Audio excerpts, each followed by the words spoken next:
Okay, well, let's start with a hearty Jai Baba. Jai Baba. So the Mandali have played a very important part of my life since the very earliest days. But what has struck me recently is, who are the Mandali? How do we describe the Mandali? How do we identify who the Mandali are? Yeah. Because there are many people who have a history of going to India, that the Mandali were just those people who lived with Baba. However, Baba had referred to other people as his Western Mandali. For instance, a woman by the name of Ann Forbes, who lived in Miami. Baba said she was one of his Western Mandali. Oh, wow. So I think it's really important that, for me, it was important to begin to really think about what that is, what it means. And as I was searching, I found this in Lord Meher. It's the USA edition, volume 12, page 4277. The one who gives his life to me, who listens to me and is ready to obey me, who does not ask for any reward nor care for the result, whether he is ruined or prospers, who takes my pleasure as his pleasure, but at the same time, whose intimacy I also feel. Such a one is a Mandali member. Meher Baba. Thank you.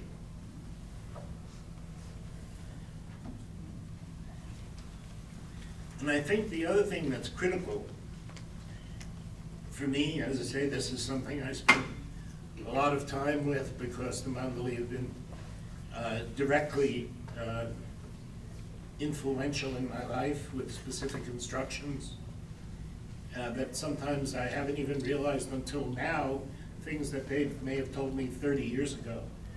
And I'm going, wow, I'm beginning to see this now, why this happened. Here's an interesting, for instance, this just, and as I say, I think the Mandali,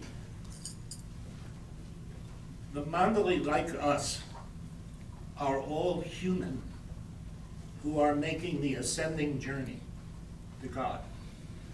God, the avatar, descends.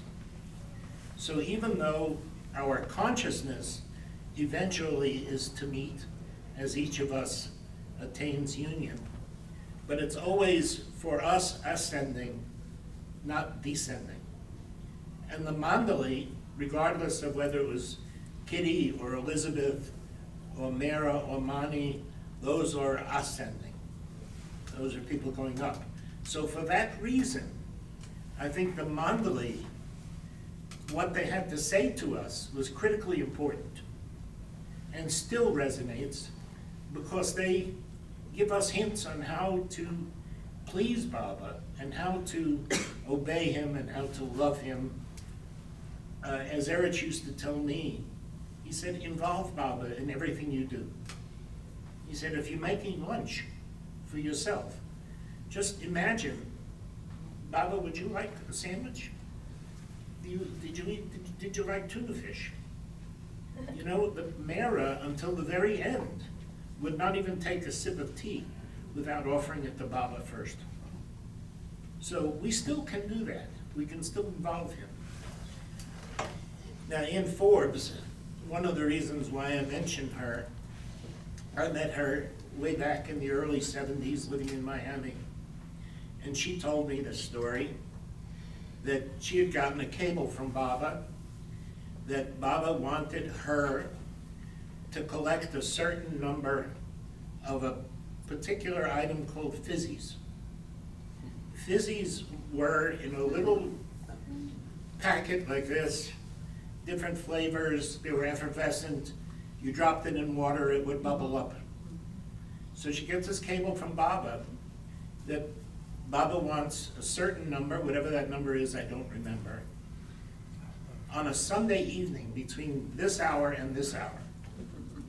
And Ann told me that she got in the car and started driving around, and wherever she went, because in those days there were also blue laws, so a lot of places were not open. It was Sunday. So she would find one packet here, she would go someplace else, there would be none, she'd go someplace else, she'd find two.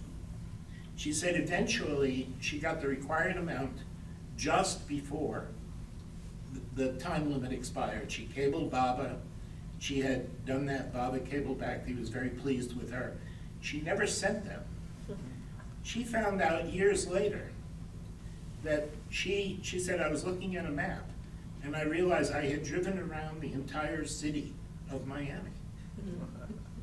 And what happened is so many Baba people were drawn to Baba from that time.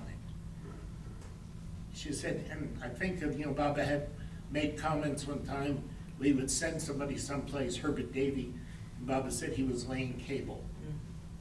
He sent Herbert Davy to China. So, I look at that. Now, how we can involve Baba still in our life? It's a packet of fizzies. I found this at, what's the little breakfast lunch place that's around here, Cracker Barrel.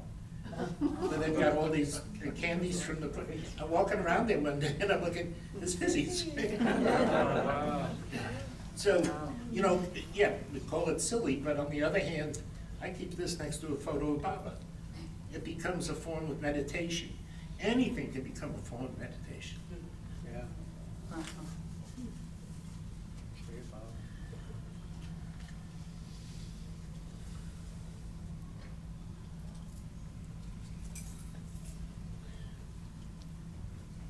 And there's one story that the Mandali,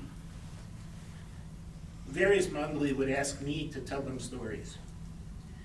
Because I had the great good fortune, just the way life works for each of us. I was a hairdresser, so I used to do the ladies' hair when I would go to India. So after everybody would leave, I got to sit in the back with the ladies. And Monty would be on a typewriter, and all the ladies would line up, and I would cut their hair. Ronald and all, and I would hear things this way. It was an intimacy. Here in the States, I got to that same opportunity with men, with Kitty. I did Kitty's hair, and just a little. So every kind of tiny bit of intimacy we can get with them, which I think is still available. That's the point. The point is it's still available. So now this quote that I read to you and why I bought this book. So those of you here, I'm sure many of you know Roger and Wanda, who just moved here. Wanda was Bill Stevens' daughter, yeah, and daughter-in-law, Roger's son. Okay, so they just bought an apartment in the same building that I'm in. I haven't seen them in years. I knew Darwin Shaw way back from years ago. I was never close to Darwin. Roger, as he's unloading his car, he said, Nick, he said, I found something that belongs to you. And I said, really? What? He said, I found something. I was going through my father's things. And it is a signed copy of Darwin's book to me, with my name in it. And what I've already read out of this has deeply touched me. Because these are things that are pertinent to me, that I have conversations with people. I've read, like many of us, I don't mean to sound exclusive here, many of us who have been with Baba a very long time have read things and heard things, and I can't remember oftentimes the source. So recently,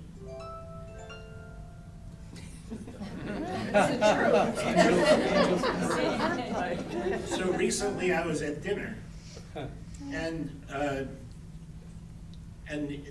So politics came up.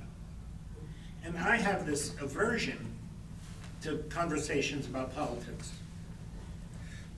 because I knew that I had read years ago that Baba said, stay away from party politics, do not get involved with it. But I actually had somebody not too long ago, very, very close to Baba, say to me that rule only is regard to the center. And Baba never said that about anything else. So, would you hold this, please?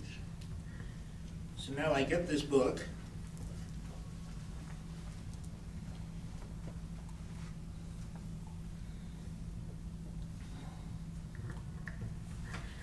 This is from Baba, January 1st, 1949.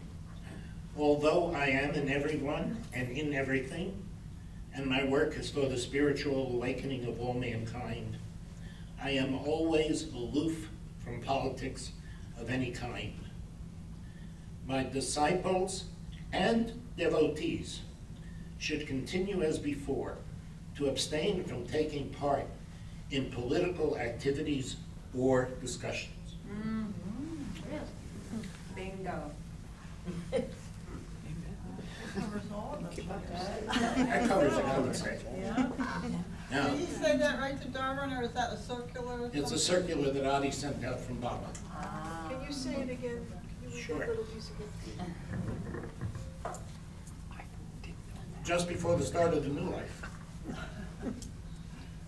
Wow.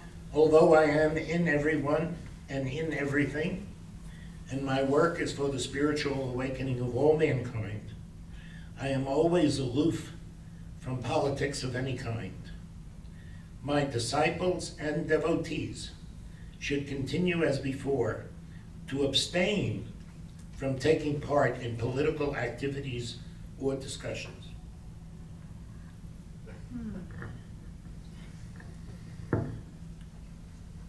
For me, and this was, when I was told this, when I heard this, because I believe it was something that came up in India, because Mani, actually, I had not voted. My first trip to India, I hadn't voted in any election, even though I'd already been in the service, military service. Mani asked me if I voted. She said, you must vote. So, you know, you have your obligation to fulfill, but no conversation. You make whatever decision you want to make. You certainly can ask, but you don't try and influence somebody else. And what I got from it is that politics is divisive, and we are supposed to be interested in unification. Truth is one. That's where we should be heading, is to try to find what makes us, what's the similarities between us and not the differences. So when we identify ourselves as a Christian, we're denying that we're Jews. If we identify ourselves as Jews, we're denying we're Christians. If we identify that we're one political party, we're denying we're the other political party. So I think that my own sense is that it's best to stay, as Baba said, stay aloof from it. I don't know where I read it or heard it, but I seem to remember that Baba said, you know, he's on both sides of every side argument or whatever, and that everybody thinks they're right, and that's why they're on it, and that to take sides is pretty ignorant, basically, or limited. I heard, I can't confirm this is one of the things I'm hoping to confirm. And again, that's why I keep going back and rereading these things as much as I can. Dr. Kenmore had asked Baba one time, this was during, I think, the Nixon years, who he should vote for. And Baba told him, it doesn't matter who you vote for. He said, I've already decided.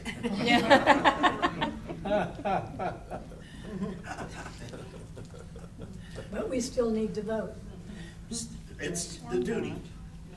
The duty, you know, Bao was always, when he would stay with us, he would, as a matter of fact, I'm going to introduce my daughter. For those of you who don't know her, that's Marie. And I've asked her if she would be willing, because Bao stayed with us about 8 or 9 times. Oliver stayed with us. The twins have been there. Meru, Katie were all at our home. And we've had meetings there where there were 200 people. Marie grew up with Bao as her grandfather. Oh. So I've asked Marie if she was something she wanted to share. Yeah, he told me about an hour before I got here, well, if you want to say something, no pressure.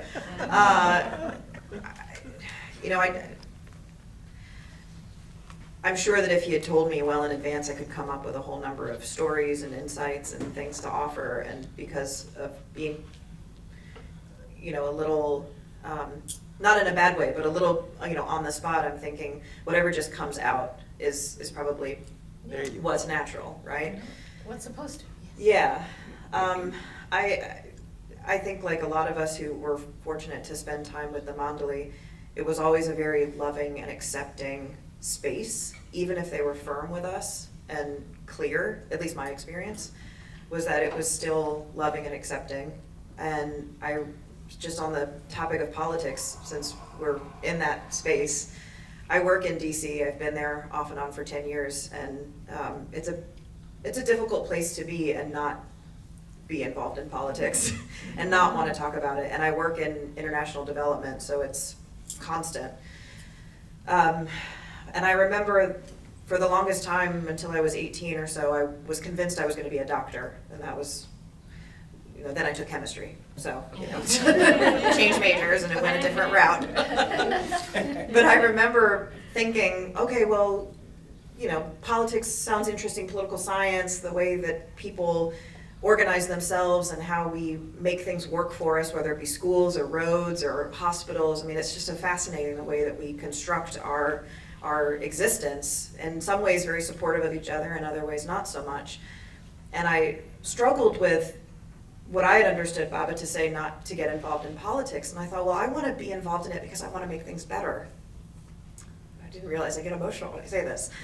And I asked the twins, because we saw the twins at someone's house in Chapel Hill, and I said, I'm really struggling with this because I feel pulled to be involved in this space where I feel like I can add value, and I don't know if it's right. And they said, no, it's fine. I said, it's fine.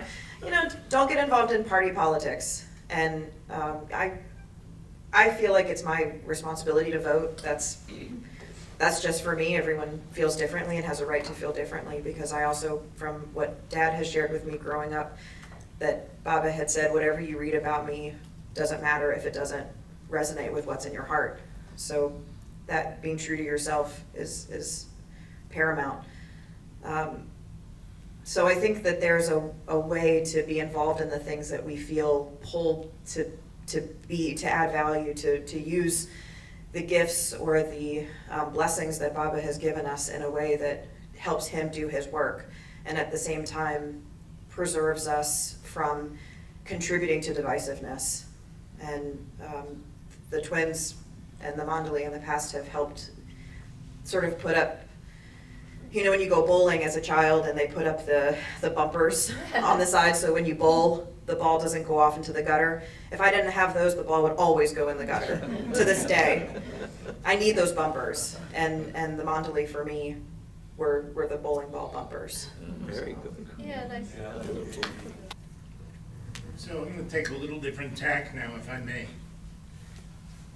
Just because I need the challenge. So I would ask if anybody has a particular topic, and I'll see if I can find some memory that might relate to that from a Mandali, or if you ask me about a particular Mandali person. And before I do that, I have one story, though, that I must share, because Bao had told me, Bao used to ask me when he would stay with me, when we were, after everybody would go in the evening, we would drink wine, which not many people knew that he was, and we'd tell stories. And because Bao was kept so busy by Baba, he had very little exposure to some of the other Mandali. And even among the Mandali, even Adi would say, until just before Baba dropped the body, he said they hadn't even talked to Mera. He was cousin to Mera, and they never talked because they were so secluded, the women from the men. So Bao asked me to tell a story. And this was the story I told him about. He wanted to know about Jal, because I spent quite a bit of time with Baba's brother Jal, with Marie's mother Beth, who many of you know. So we would, in those days, there was no pilgrim center. We would stay at Lower Meherabad. They put us up in the different places. Baba's cabin, somebody would get to stay at the end where Muhammad's room was, or the dispensary, all these different, and there were only a half a dozen people. First time I went, there were 6 Westerners. There were more Mandali than there were Westerners. So we would we'd go there Monday, we could stay Monday night, Tuesday night, Wednesday night, Thursday night. Friday we had to leave, and what her mom and I would do is we'd take the bus and we'd go to Pune, and we'd spend the weekend with Jal, with Baba's brother. And he would choose, it would be in a different, he would put us up in a different hotel. We didn't know what hotels, so he would pick a hotel for us, and then he would go examine it, make sure the place was clean. So we stayed in this one hotel, and we had no idea when we would get to Pune. We would always call, we would go to the National Hotel, and we would meet him at the National. We called him, and he'd come to the National. So this one, we've done that, we got there, he takes us, we get in a rickshaw, we go to his hotel.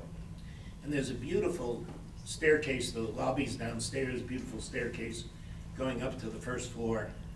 And we walk up, I don't recall, there was no elevator, I don't think. So we walk up, and our room is at the top of the stairs, just on the left. And he goes in, checks the room, it's clean. He gives us particular instructions. He said, now, I'm gonna leave, you lock the door. Then I'm gonna say Jai Baba, you say Jai Baba, and don't open the door until I come back. And he would do this 2 or 3 times a day, because we'd go for lunch, we'd go for tea, we'd go just for a wander around the city. We could take us on a bus ride around the city of Pune for whatever reason, I have no idea. I mean, because he sat behind us, feeding us candies. Her mom and I sitting here, he told us not to turn around. And we went all around the entire city of Pune, and he would reach behind us, between us, and hand us these little candies that had MB on them.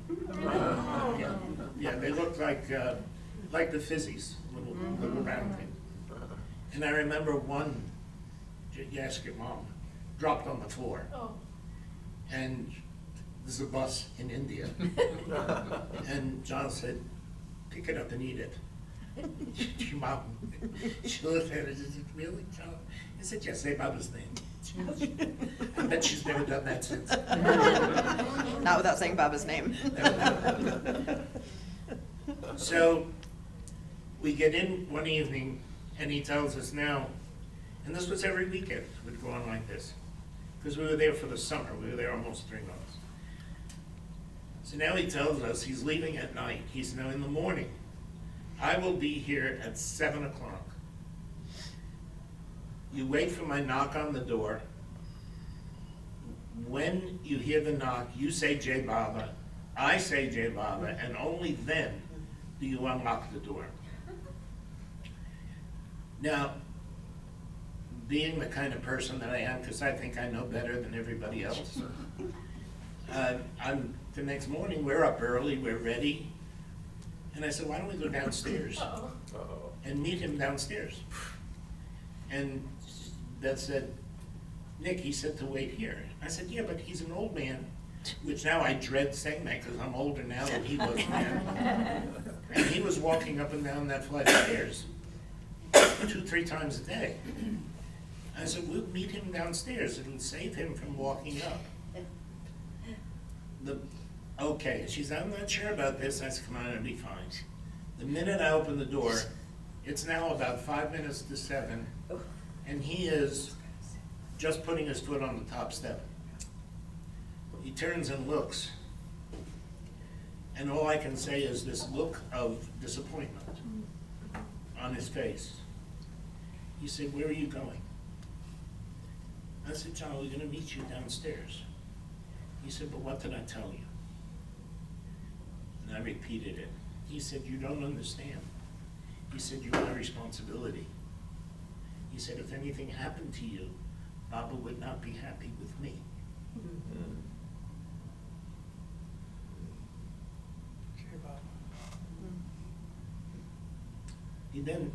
He said, "Go back inside, lock the door." He went downstairs. Oh, jeez. After a minute or two, knock on the door, I looked at my watch, it was exactly 7 o'clock. Jai Baba, Jai Baba. He never said a word after that about that incident. But when I told Bao that story, he said, "You make sure you tell everybody the importance of fulfilling your duty." That's how I took it. Baba gave him a job to do, because Baba had instructed Jal to be his emissary for Westerners. That's why Jal stayed in Pune. He said, "You be my emissary for Westerners." So if anybody's got a question about any, yeah. Did you know his other brothers, Adi, Bayram, and the one brother who was adopted? by his aunt? Yeah, I did not. I had met Adi. I did not know Bayram. Bayram had already passed. Jal became sort of surrogate father for the twins. And so, yeah, but I never met the others. Their offspring and wives, yes. Tell us a prankster story of the twins.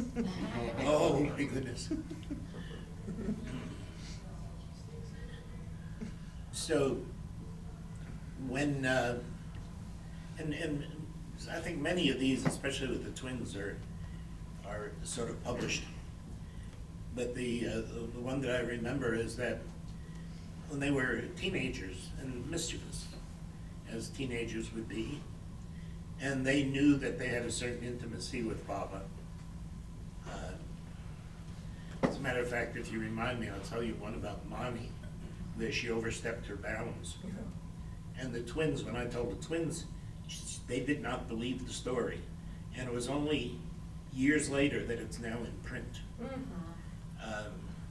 But the twins, Baba had a darshan program at Guru Prasad, and people would take off their sandals before going in. And the twins went around and took one sandal from everybody and threw it up on the roof. So they came out and they had one, everybody could find one shoe, they couldn't find the other, couldn't find the matching one. Mani said that when she was a child, and this is in now Heather's book, which is, when I say it's just now printed, but I heard Mani tell this in Mandali Hall, and the twins, when I told them, they said, "I'm telling you, this never happened, I never heard it."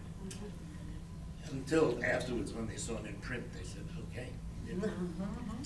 Which has its own special meaning, because that means that whatever you hear, you still can hear something else. There's still more stuff out there waiting to come out. But Mani said that she was about 10 years old, and she was always very excited when she would get to be with Baba. And she said, "I always knew my brother was God." So she showed up, wherever it was, I don't know, whether it was Guru Prasad or Mirazad, and she said, Mani was great at doing a little pantomime, and said here she was, a 10-year-old, walking, swinging her arms, just walking right up to Baba, stretched out her arms to embrace Baba, and Baba hauled off and slapped her in the face. And Mani said that she could still feel that she said he hit her so hard She said, I can still feel the imprint of his hand on my face. And she said she was so shocked that she immediately turned around and ran back to hide behind the women. And after a while, somebody said, Baba wants you. And she said, I stood there. No, she's not gonna go. They went and told Baba, and Baba said, bring her. Again, 2 or 3 times. Finally, she went there. And Baba pointed to her sandals. He said, nobody approaches me without taking off their sandals. And I think of that. We say prayers, we leave our shoes on. And I think to myself, even though I do the same thing, I think to myself, that's not the best way to do it. The best way to say the prayers is take the shoes off. Is to be barefoot. And I think that's why one of the important sort of functions of Mandali is because it's that reminder that we can never take Baba for granted. But one of my favorite gestures, Baba would, and I can still see Erich doing this, he would say, Baba would say, never forget. He said, I am God. This was Baba's gesture for God. Never forget. Of course, they would forget. The Mandali would forget. Because they took him for granted. Well, I'd like to know if you met Baba, and if not, how did you come to Baba? What's your story? I found out about Baba in 1968. I had friends who were traveling overland to meet Baba. I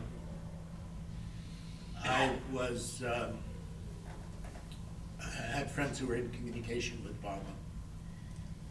I did not get the opportunity to go to meet him. As a matter of fact, when I came to Myrtle Beach, the first time I came to Myrtle Beach, which was the spring of 1969, and everybody was getting ready to go to the darshan, I didn't know Baba had dropped the body. There were no groups. Where I was, there was no groups. Where were you? I was in Florida.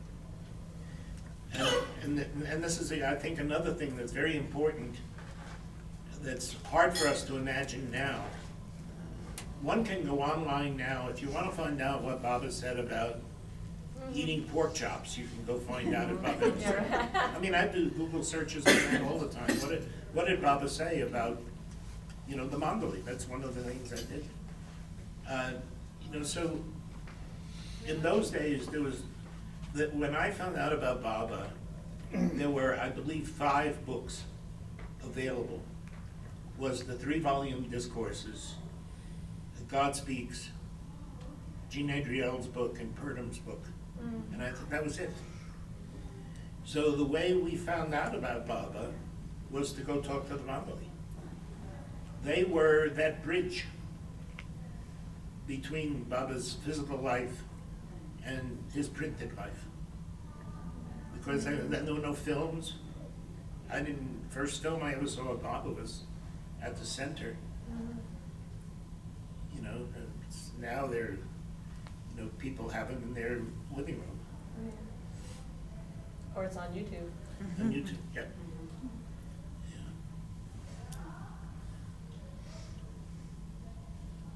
Were you a seeker, or were you prior to Baba? Were you seeking God or seeking spirituality? When I was 10 years old, I wanted to be a Franciscan. And I thought that St. Francis was the coolest thing I had ever found out about.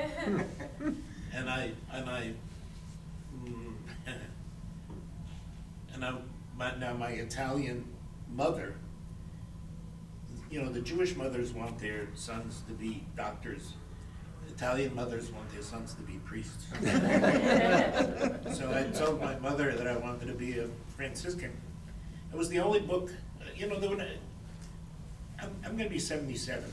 There was the only books I had in my home were the encyclopedia, which I read 2 or 3 times from one end to the other, because there was nothing else to read. There were no magazines, and that was not something my parents were interested in. My mother gave me a book of the saints, and that was how I discovered St. Francis. I told her I wanted to be a Franciscan. She arranged to have a Franciscan come to the house. He was, the time comes, we're anxiously looking out the window, and this big, fancy black Buick or Oldsmobile pulls up. And I'm looking to see some little barefoot guy with a hair shirt, you know, and a rope around his waist. And out steps this 6 foot, 250-pound Irishman with a tailored suit. And he, of course, comes in, and my mother is falling all over herself to make him feel comfortable. And he's does his little speech, and then and I'm really bewildered about all this as a child. And finally he asked me if I had any questions. And I said, yeah, I do. I said, he said, well, ask me anything, son. I said, but I thought Franciscans had to take a vow of poverty. And I could see my mother start to cringe. He said, oh, yes, my son. He said, we all take vows of poverty. I said, but you're driving a nice car. He said, oh, son, this doesn't belong to me. It belongs to God. And it was my awakening to hypocrisy. And so at that point, but I was struck by how Francis had contact with Jesus 1,000 years after his death. That part, somehow or other, that settled in my head. Now as many of you know, I now have this fairly recently developed passion for Italy, which is my heritage. My first trip to India, when I met Mani the very first time, she said, Erich introduced us. Nick, this is Mani, Baba's sister. Mani said, Nick, last name? And I told her, Principe. She said, Principe, Italiano? I said, yeah, in Italian, Principe. She started speaking to me in Italian. And when I stood there with this sort of blank look on my face, she said, you don't speak Italian? I said, no. She said, you must learn Italian. Now, I have struggled with that till now. And now we're in the process of getting Italian citizenship. Whoa. And I think that I honestly believe that trigger from Mani to become involved with Italy, even though that was 1976, I never went to Italy except to go through the airport until 5 years ago when Marie and I went for the first time. So all those years, but it was on my mind, and periodically I would find some book about Italian. I would try to pick up a few words here and there. But now I'm now sort of okay now. Get off your lazy ass and do it, because the Mandali would almost never ask you to do anything. I mean, unless you were working there, if they gave you a job to do, certainly. But for those of us who were pilgrims, they never gave us, at least to me they didn't. They may have other people, but they didn't give me tasks to do. So I'm thinking to myself, this is the one thing that Mani asked me to do. I have to do this before I die.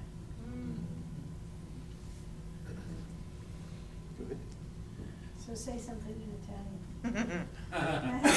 Most of what I know in Italian I can't repeat. Italian. Street language. How do you say "don't worry, be happy" in Italian? Oh, You know what? Next time I see you. He'll do some well, research. I have 2 cute stories about Joe, Okay. because you're just not, can't think of Are it. you- Because you're just useless. I mean, they're just cute, very cute. So, at Baba House in New York, represent. Yeah, right. There was a woman named Govinda, if you remember Oh, yeah, Govinda. yeah. And she had been to the 69 Darshan, not East She West. went to 69. 69 Darshan. But Govinda is. Govinda is, she gave herself the name But for Govinda. who doesn't know Govinda, Yeah, it's what, a name what of to us, Krishna. what to us then was an older person, she's younger than most of us now, she was at that point. Was like a 50-something-year-old hippie. Govinda wore like long dresses. She was, Yeah. we thought she was old, because we were all 20. You know, long hair, beads, and she was a hippie, and she'd float around the room. Yeah, she was great. And she wrote a book, children's book anyway. But Govinda, which we didn't know at the time, is another name for Krishna, Govinda Gopala. And she wrote a letter to Jal, and some letter, conversational letter, and she wrote, I don't know if you remember me, but letter. And then she got a letter back from Jal.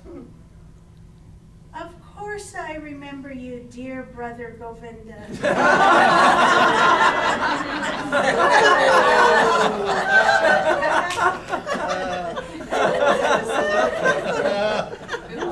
That's what I was thinking, Govinda is a guy's name. Team of jokes that he told, list of jokes, and a description of all the Baba places. And he was like the mayor of central Pune. You know, he knew everyone and take you to this store, and they all knew him. They'd go to this restaurant, that hotel, the National and the Green. And sort of shocking for that time. Laurel and we weren't going together at the time. We were just sort of together in India. And we came to Pune and needed a room. And all of a sudden, Jal brought us to the Green Hotel, brought us upstairs, said, there's your room. Goodbye, good night. We both went in the room. Laurel said to me, get over there, stay over there.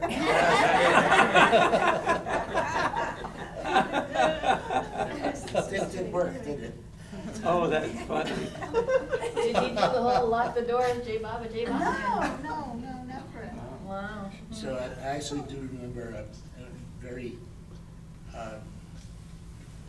again, to me, was incredibly important Jal story at the time. So after spending 3 months in India, and just before we went, we had a child that died, a newborn, which we were completely spoiled by the Mandali when we got to India. When they knew about this, they just could not do enough for us. They were literally hand feeding us. Yeah. You know, fruits, and Mara would take, and Dr. Goa would take Beth in the back and give her tea and take care, make sure she laid down and rest. Mara would send out plates of fruit to me and tell me not to share it with anybody, which was embarrassing, because here's everybody, you know, and again, not many people, but I get this tray, somebody, Casey or whoever was there would bring it out. It was a tray with custard apples. So completely spoiled. So now, and when we went, because of the emotional trauma we had gone through, we didn't own anything, we sold everything, we had a car, an old car, our few belongings were left in the car, the trunk leaked, we left that with Jim and Debbie Meyer. We got back and everything in the trunk was ruined. So now we spent 3 months there, and it's this glorious 3 months, and America just ceases to exist for us, because we're treated just like babies being cuddled by the Mandali. Oh. So now it's time to leave, and we're sitting with Jal in the hotel, and Jal had this way where he would say, what's on your mind? What's troubling you? And so we're just getting ready to say goodbye, whether we're leaving in a day or the next day or 2 days, I don't remember, but he said, what's troubling you? I said, Jal, we're going back to America now. We had spent everything to our last dollar. We borrowed money from Marshall to take a bus from Penn Station to Myrtle Beach, where we had left our cars. So we had our round trip air ticket we had bought. That was covered. We borrowed money from Marshall Hay. We got the bus here. We were gonna pick up our car. We had no work. We had no place to, we didn't know where we were gonna live. Dallas, what are you worried about? I said, John, we're going back to America. I said, I have no job, and we have no place to live. Myrtle Beach in the summer, even then, you couldn't rent a place. We were coming back, it was August or something. John pulled up his chair very close to me, shook his fist in my face. He said, what do you mean you don't have a job? He said, your job is loving Meher Baba. And what do you care where you live? As long as Baba lives in your heart. And we got back here, just the way Baba does things. We got back here, we managed to be able to stay at the center a few days. We were gonna somehow or other drive this leaky car back to Florida, where we both had licenses to work. And we're sitting with, we were in the gateway. Debbie Meyer was at the phone. And she says, you guys are leaving, you need to stay. And we said, we can't stay, we have no job, no place to live, we have no money, we can't even rent a place. With that, the phone rings. And Debbie's on the phone. We start to leave. She said, no, wait just a minute, don't go. She says, no. She's talking to whoever it is on the phone. She said, I'll send them over now. It turned out that phone call was from a woman by the name of Claire Benning. If those of you knew Claire Benning, she met Bob in the 50s. She lived in Briarcliff here. Her father, his name was C.F. Houston Miller, one of the family heirs of the Lucan Steel fortune in Pennsylvania. He's fallen and broken his hip. He's 90-something years old. He's in the Myrtle Beach Manor. He needs a private duty nurse. That's the phone call from Claire Benning, his daughter. Is there a nurse there that needs a job? Here's Beth, who had her nursing license. We go over for the interview, and he hires us. And it was, I do have to tell you, it was a little bit, so we were younger. That was 30, 35 or something like that. Beth was 25. Beautiful woman.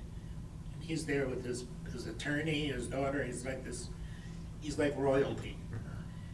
His beautiful hair, his silk scarf, his unlit pipe in his mouth. And he looks at Beth like this, and he says to me, son, you go stand over there in that corner, please. I go over there, and he looks at your mom, and he says, turn around, please. And she does.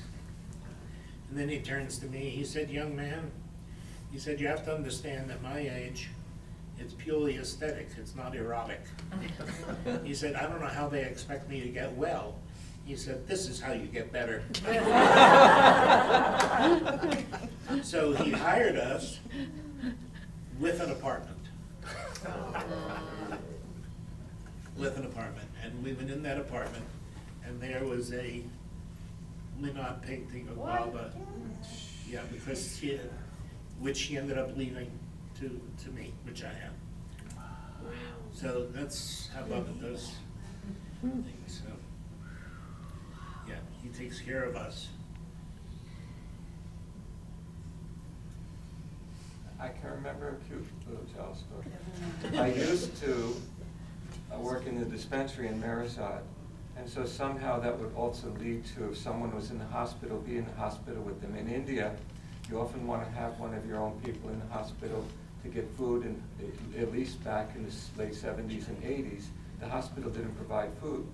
And if you needed medication, the person, your family attendant would go down and get the medication. So because of that, I got to be in the hospital with Padre and Erich and Nalaba. So when Jal was at his end, Mani asked me to go to Pune and stay in the hospital with Jal for a while. And okay, so I'd be part of the day and someone else would be part of the day. And John was not in good shape. He was conscious, but he just was mostly like laying there, and from that he went into sort of a coma. But I think the twins came one day and they wanted to know where everything was. And so, and John was just, he's not talking much, he's mostly like this, you know, and you get him to take a few sips of something and food. I can't remember if he had an IV or, so, might have been Sora said, and where's Giles' Mickey Mouse watch? Where's Giles' Mickey Mouse watch? Not Mickey Mouse, Space Mouse. Space Mouse.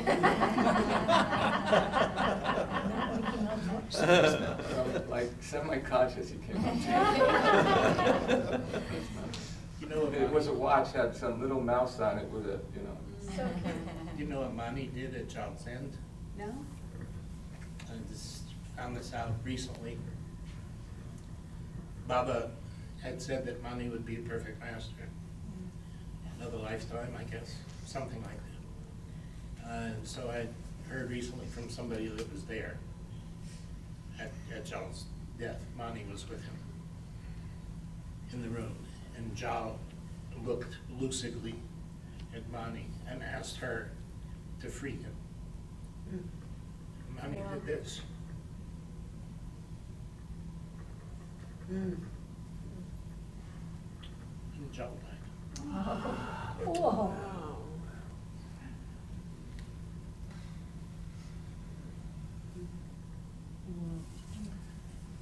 But she did something like this and said, Jal, if everything is done, you could take that to be mystical, or you could also just take that to Mani doing a gesture that relieves him of some pain and some anxiety, which, you know, you could take it either way.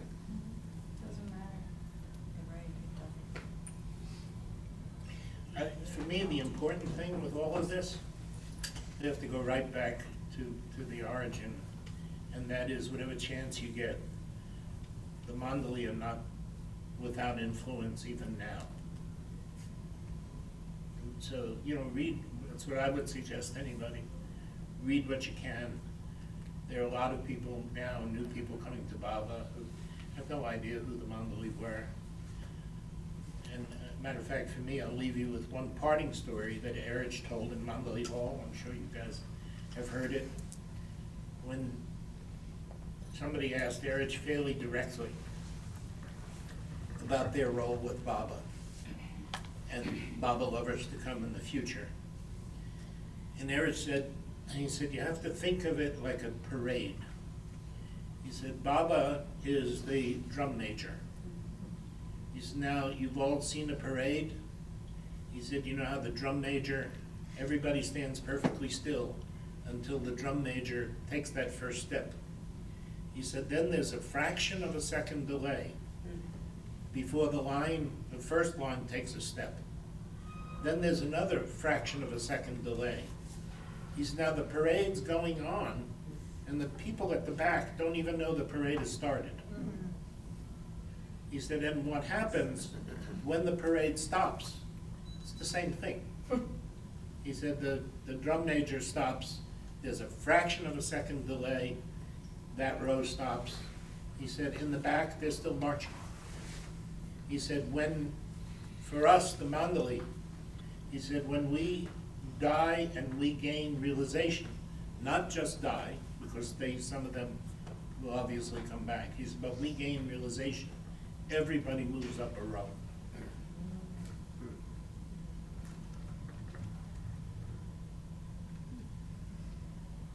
Had you heard him tell that? Yeah. Yeah. Baba told it. Did he? No, I didn't know that. Baba's, very often what I'll find is something that Erich or Mani said or Baba. If you look back, you'll find, oh, Baba said that to him. Sure. They got everything from Baba. Yeah. That's from teenagehood or whatever, they were living with Baba, and that was it. So gestures, the intonation, the stories, all of that came from Baba. So you can imagine that Erich is telling a story, because Baba told the story, so you can imagine how animated Baba was in telling the stories. Telling means gesturing or whatever. Well, almost no, only Anne and maybe, I don't know who else besides Anne actually met Baba. But, you know, for the intellectual part of the mind, which is, how do I believe this? Mani, Erich, go here. I never met anyone like that who I'd always want to be around, you know. And so I say, wow, well, Meher Baba must have been something for them to be around from the time they're teenagers. They're spiritual Meher Baba, but physical Meher Baba, you don't know someone unless you know them. I don't know you unless I see you, and there's a vibe comes off of you, or Erich, and you go, Erich, Mani, go here, Meher. So ingrained in everyone's mind. Yeah. Charles did say one time about Erich, and I couldn't imagine, there are probably only 2 or 3 people on the planet who could have said such a thing. He said, Erich doesn't know what he's talking about. He's new to Baba.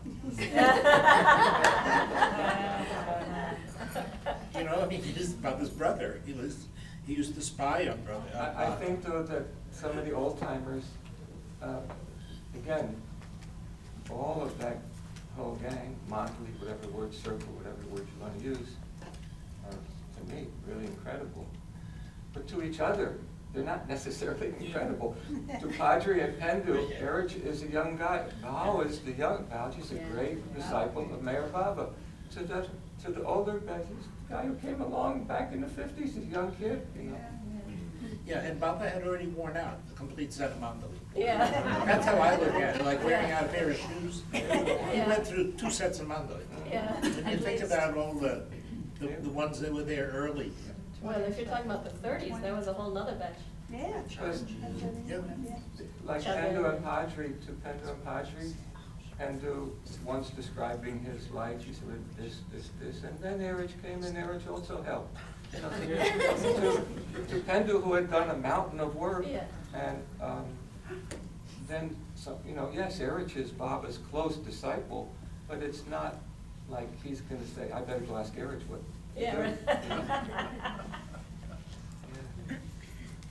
And then Bao would introduce Erich as, this is, let's say an official came or something, or this is Erich Jesawal, Meher Baba's chief disciple.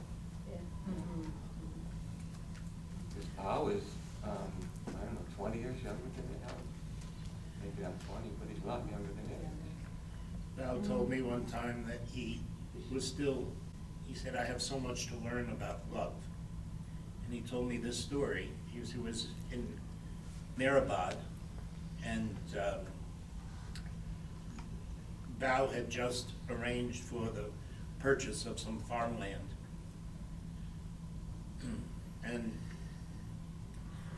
the deal was already done, the contracts were signed, the fellow had received his money. And the farmer shows up, and he's accusing Bao of tricking him into the sale. And he's got a policeman with him. And he's insisting that he's been taken advantage of. And Bao said he's out there and it's a hot day, they're outside and they're arguing. Outside, he's going, what do you mean I tricked you? You signed the documents. Here's the papers. And he's got, yes, but you were smart and you tricked me and whatever, but you arrested me. And it's with that, Padre comes over. And Padre's just standing there listening, watching it. And Padre then says, you know, it's so hot here. Why don't we go inside and have some tea? Bao said the minute he did that, when they went inside, this fellow completely calmed down. And he said, Padre, that gesture of humanity, rather than arguing with him, is come have a cup of tea inside. The fellow ended up leaving, everything was fine. But Bao said to me, he said, I do not have the love that Padre had. He said, I have so much to learn yet. That's a good story. Great story. I like that message too, that even the people that we want to hear stories about still say that they have so much to learn. That we all, it's humbling for us as well, just when we, because I think, at least for me, there's a tendency of every once in a while, and probably more frequently than I want to admit, I think, oh, I know about Baba. It's a lot cooler than what a lot of people know. You know, and I get this idea, like, I know what other people don't know, and that means I'm more advanced, or, you know, oh, that's just so sad that they're still so limited, you know. But it's humbling that we all, I mean, that's a sign of that more growth is needed. You know, the ego is persistent. I've got one, Yeah. but it's not about the Mandali, it's about Baba. But I'm piggybacking on what, excuse me, I'm freezing. I'm piggybacking on what Nick was saying about getting the apartment and getting a job. This was back in, I'm a newcomer to Baba. This was back in 84,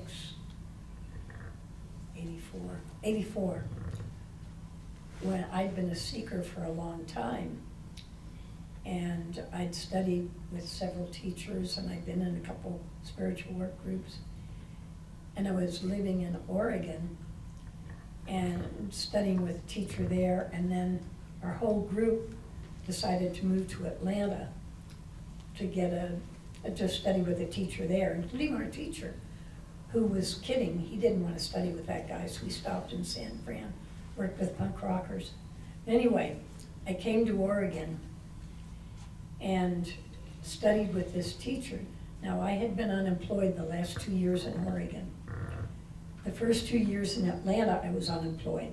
In fact, all 50 of us who came from Atlanta came from Oregon, couldn't find work. I think they expected us to ride ponies and shoot Indians. Anyway, after about 1.5 years, I left that teacher. It was terrible. And that's when Baba picked me up, tapped me on the shoulder, although I didn't know that's what was going on. But I was walking down the street one day, and after I'd left, telling my friend who'd also come from Oregon that I wanted to go on a spiritual retreat, because I'd had a long-term temp job and it had just ended, and I'd saved a little money. And so I said, I want to go to the coast, but I don't want to be in a motel. I'd like to be in a little cabin, and I don't want to be on the beach. I'd like to be in the woods, and I can't spend more than $50 for the week. And she said, oh, sounds like you want to go to the Meher Center. And I said, what's that? And she said, well, I haven't been there, but a friend of mine told me about it. So I called and I went for a week and stayed 16 days. And when I left, Baba showed me a little bit of his humor, because the cost on center was $7 for the first week, and then it went up to $8. So I got my week for under 50. But when I got home, I had a call on my answering machine that led to permanent employment till I retired. And I had not asked Baba for this, because although I was really impressed with Baba when I met him on center, I didn't accept him as God because I didn't believe in God. Or I didn't think I did. I was trying to kill him. But I knew my search was over and the real work could begin, and that was enough for Baba. So it wasn't a Mandali that got me a job, it was Baba. And that job lasted till I retired and moved here. So that's the story. It's a good story. I remember a joke that Joel told me, and I think it was one of those jokes that he told everybody, so anybody here that met Joel may remember this joke, so this is for everybody else. He said during World War II, there was an American fighter pilot that was shot down over London. And you gotta forgive me, I'm terrible at telling jokes. This American fighter pilot was shot down over London, and they rescued him. They dragged him out of the burning plane, brought him to the hospital, and he woke up many days later, completely covered in bandages. he's in traction 4 ways and in an extraordinary amount of pain. And he says, "Did I come here to die? Did I come here to die?" And the nurse comes over to him and says, "No, sweetie, you came here yesterday."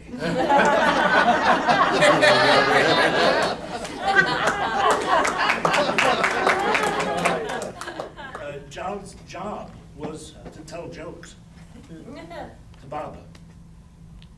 And that, when they went to Hollywood later on, as a for instance, Baba wanted as many of the Hollywood types as possible to come to the festivities that they were having.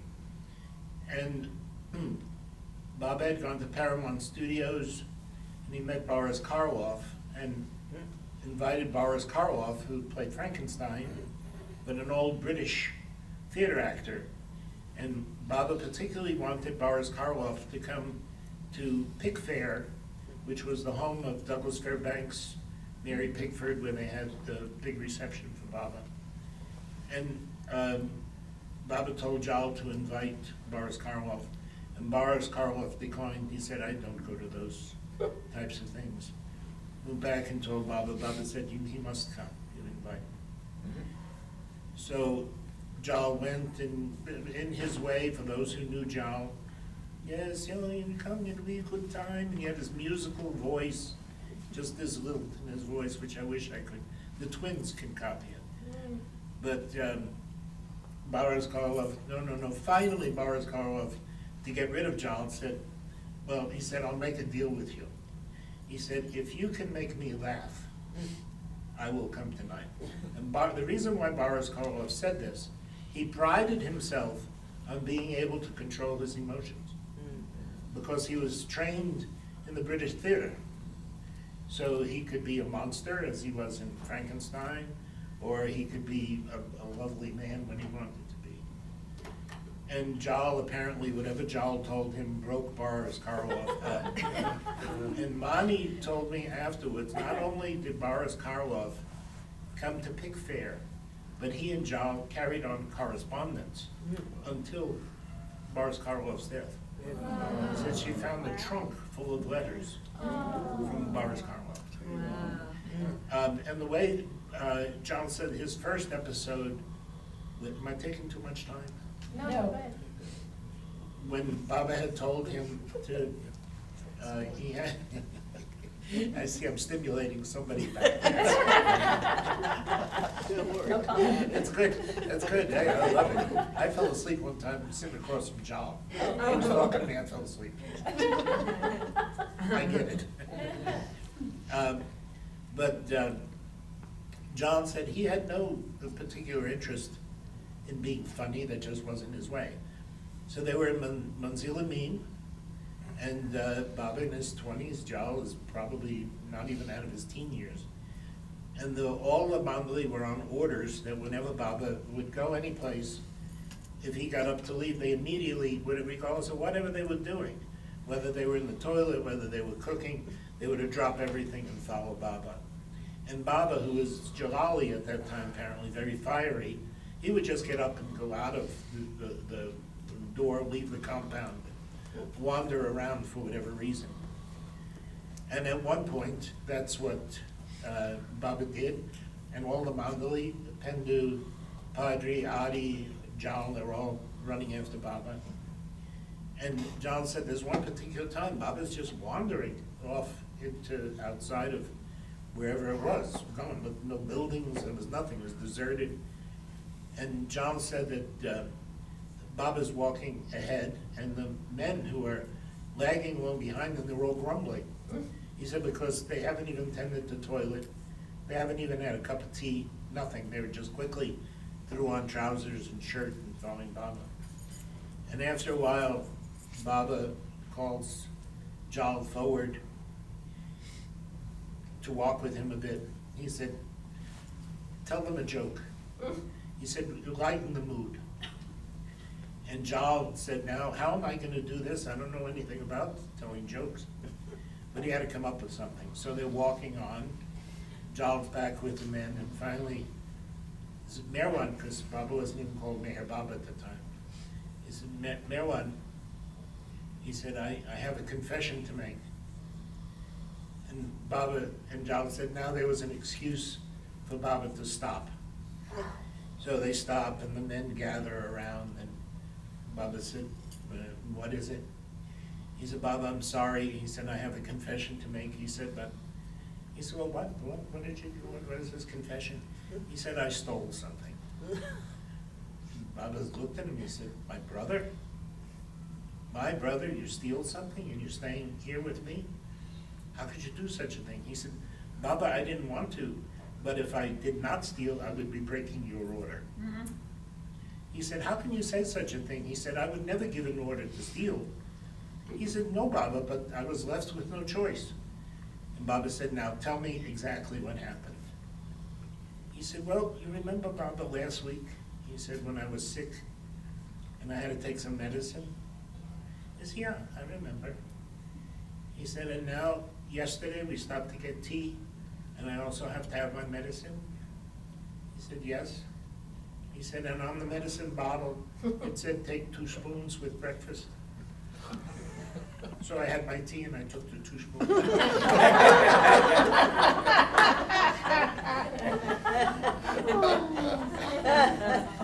I'm sure he must have heard that.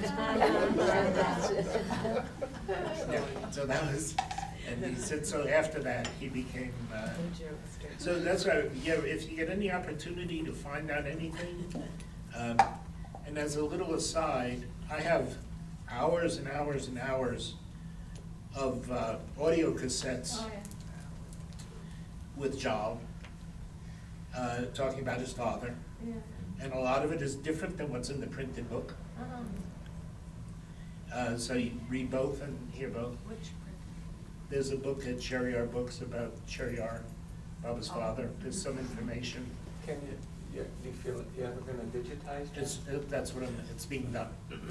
It's being done as we speak. Right. Will you make it available? It's all gonna be available. I have no interest in making any money on it. Jonathan Burrows is transferring everything. I've got about 10 hours of talks of Adi. Wow.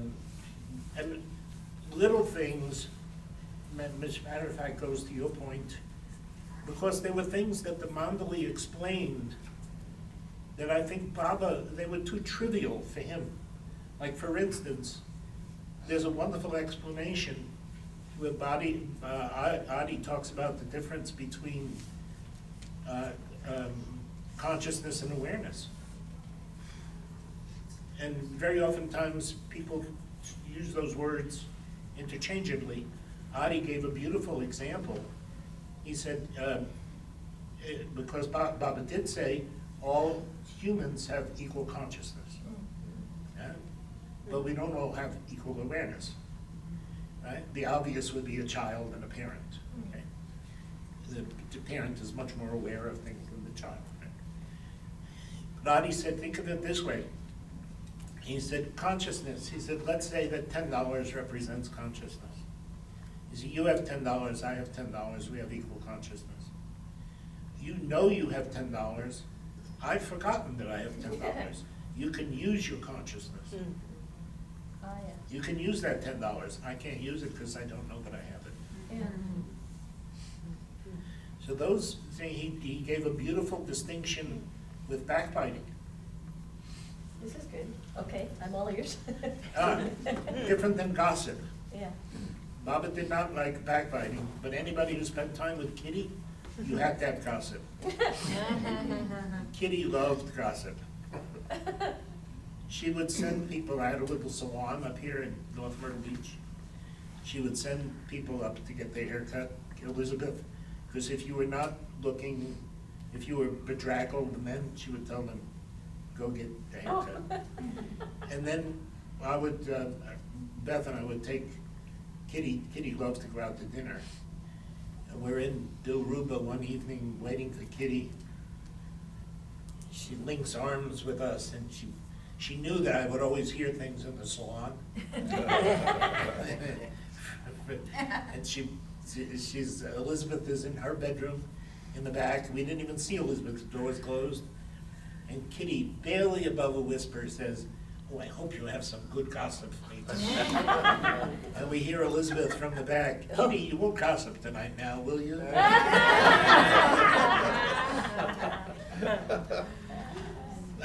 But Adi said the difference, he said backbiting is if you have rancor in your heart. You know, so, because, and this I had seen come up on a practical basis. I remember sitting outside one time when, in the early days, when Dr. Goer still had the clinic, which was just one of the rooms at the end of Mandali Hall. And the patients would sit there. And I, after it was clearing up, and I went over to sit down, and she said, "No, no, don't sit there." She said, "Those people, those fundraisers are very crude." And I thought to myself, is that backbiting? I called somebody crude, you know?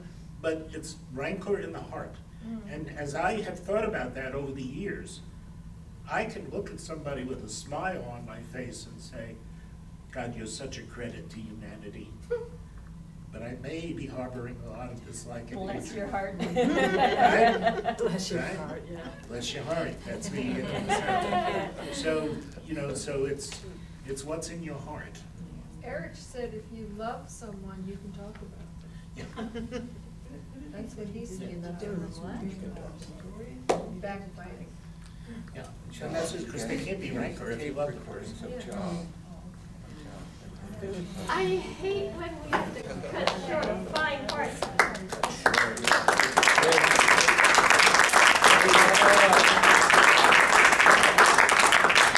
That was super duper fun, and we'll do it again.